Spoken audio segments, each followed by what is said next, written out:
Untuk pertama kalinya dalam 6 tahun, sang ibu akhirnya masuk ke kamar putrinya. Namun, apa yang ia lihat justru membuat hatinya hancur.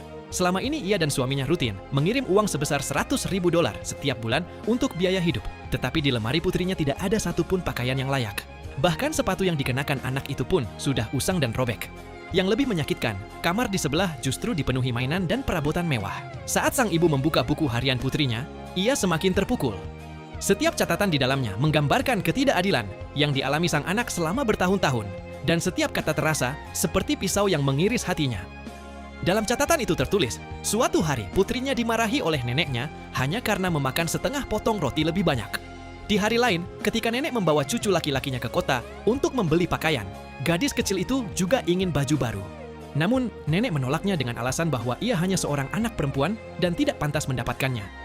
Setelah membaca semuanya, kedua orang tua itu akhirnya sadar betapa menderitanya putri mereka selama tinggal di desa. 6 tahun sebelumnya, setelah kelahiran anak mereka, pasangan itu pergi ke kota untuk membangun usaha dan meninggalkan putri mereka dalam perawatan ibu dari sang suami. Tahun demi tahun berlalu, usaha mereka berhasil besar. Sebagai tanda terima kasih, mereka mengirim uang setiap bulan kepada sang nenek untuk merawat cucu mereka. Namun, nenek itu lebih menyukai anak laki-laki. Ia menggunakan seluruh uang itu untuk cucu laki-lakinya, sementara gadis kecil itu sering kelaparan. Bahkan, ia tidak diizinkan makan satu mangkuk bubur pun. Sang nenek hanya memberinya beberapa biji bunga matahari, tanpa peduli apakah ia kenyang atau tidak.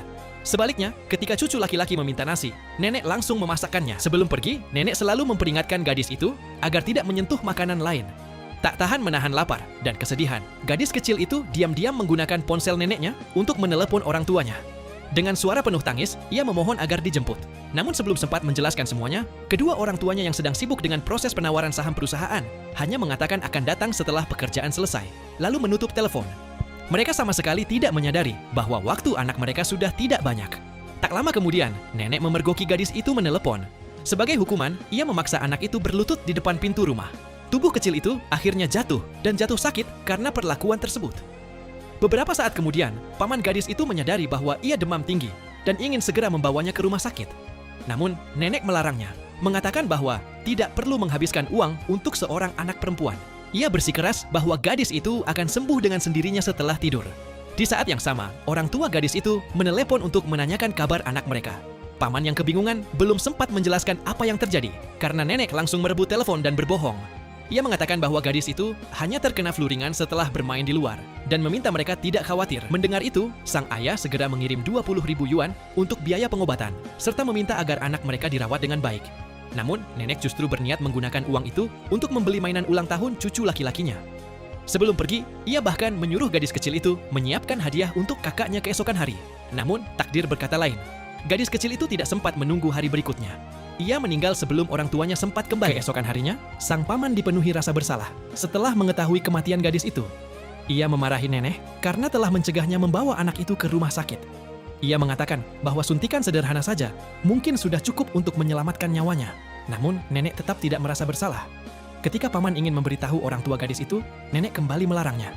Ia takut jika mereka mengetahui kebenaran, mereka akan berhenti mengirim uang. Tak lama kemudian, para warga desa mulai berdatangan untuk merayakan ulang tahun cucu laki-laki itu. Mereka bertanya mengapa orang tua gadis itu belum pulang. Dengan tenang, nenek berbohong bahwa mereka terlalu sibuk. Namun, di saat yang sama, sesuatu yang tidak terduga terjadi. Kedua orang tua itu tiba-tiba pulang dengan tergesa-gesa, membawa banyak hadiah, penuh harapan untuk segera bertemu dengan putri mereka.